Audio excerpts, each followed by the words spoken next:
Welcome to the Islands audio series. Searching for Bottles, Barbuda's Wild Rubbish Bay carries messages all its own, by Matthew Miller. On the coast with the world's highest concentration of messages in bottles, jagged coral rock bites into my shoes as I scan pockets of beach. I see no bottles except for a few withered plastic jugs, but I'm imagining the messages I might find up ahead. Adventure Antigua owner Eli Fuller says the rugged northeast coast of Barbuda has some of the Caribbean's prettiest scenery, despite its name on the map, Rubbish Bay. Scenery entices me, but Eli also says, I've never walked that shoreline without finding a message in a bottle.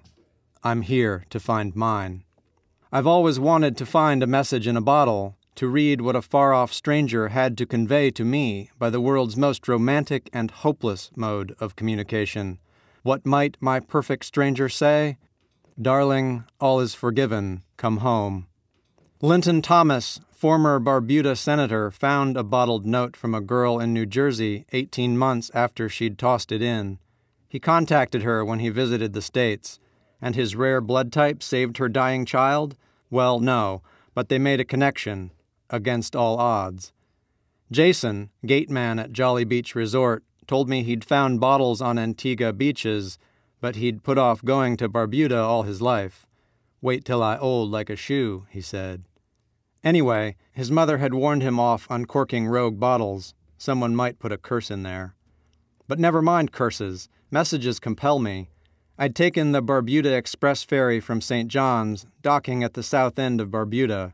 Taximan George drove me in his four-wheel drive truck to the end of the road at 2-Foot Bay. A couple played in the surf, their bikes unlocked against a tree. By the time we arrived, I had just 2 hours to cover the 4-mile round trip to Rubbish Bay and make my ferry home. George parked in the shade and fell asleep while waiting. Now I'm jogging along a thorn-choked track winding between rocky outcrops and the surf. It's wiltingly hot, but I feel pretty good, until a stabbing pain shoots into my foot. I sit down on a rock and extract a 2-inch cactus spine pierced clear through my rubber sole and causing a puncture wound that will take 2 weeks to heal. Then, out of habit, I check my phone. No calls, no texts, no signal. I'm out of touch. A mile beyond George and that couple, I am completely alone.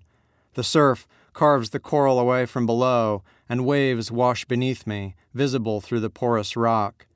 Limestone hills rise behind, the windy caves running through them rumored to contain Arawak petroglyphs. Waves and wind, that's all I can hear. If you want to reach me, ink on paper sealed and set afloat is your only hope. And a wee small hope it is. Sparsely populated and nearly pavement-free, Barbuda sits at the windward end of the Leeward Islands and thus smack in the north equatorial current, part of that system of ocean currents rotating clockwise around the North Atlantic. Along with fish and boats, the currents carry millions of tons of trash, sad to say.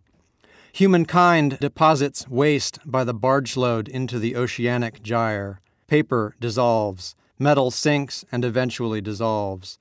What's left floating is mostly plastic, rubber, and foam, plus a rare few well-sealed glass vessels, traveling till the hydrodynamic fates deposit it all back on the beach.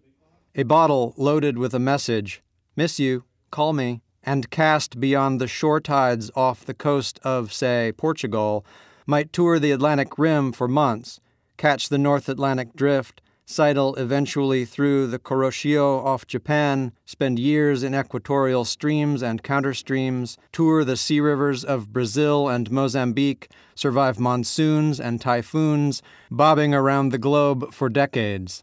Or it might spring a leak and sink. That bottle landing on Barbuda thus constitutes not random occurrence, but intentional communication born on currents of destiny. Or maybe it's just litter and luck. Guessing that I've reached Rubbish Bay, unmarked except by all the rubbish, I slow down. Trash lies in drifts here. Foam floats, snarls of nylon rope, yellow hard hats, water bottles, all of it laved clean by the sea. The place feels like a vast midden, What alien archaeologists will find when we're gone. Dear mothership, these creatures worshipped plastics. The junk doesn't undermine the beauty, it just adds a layer of melancholy.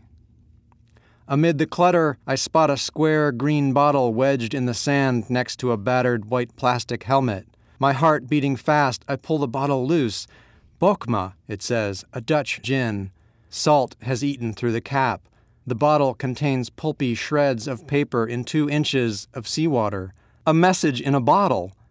I hold this artifact imagining its voyage. Though thrilled by my success, I found one. I'm also crushed because the message is ruined. Down the beach, I find a Suntory whiskey bottle with paper inside, gobs of soaked paper. I pour cloudy seawater onto the sand and stare at the runes it forms. I can't glean a single word. The search itself has been rewarding.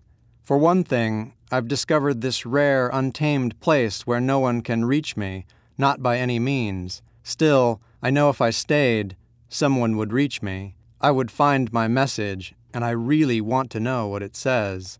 But the only ferry back to Antigua leaves in 59 minutes, and I'm an hour from the dock. I'll have to return to Barbuda someday. Meanwhile, I have a few messages for would-be message bottlers. First, and most important, please stop throwing trash in the ocean. Forgo destiny and littering. Next, if you must throw trash in the ocean, use permanent ink on waterproof paper and seal it thoroughly in a glass bottle. And last, write something worth reading. Not "rum is delicious" or "your subscription is about to expire." We know. A treasure map? Blueprints for a car that runs on rainwater? Send us something we can use. Just as I turn back, I find a clear glass wine bottle with a fragment of paper in the bottom and a remnant of cork almost sealing its mouth. I can see ink on the salty scraps, but a few drops of moisture have blurred the text.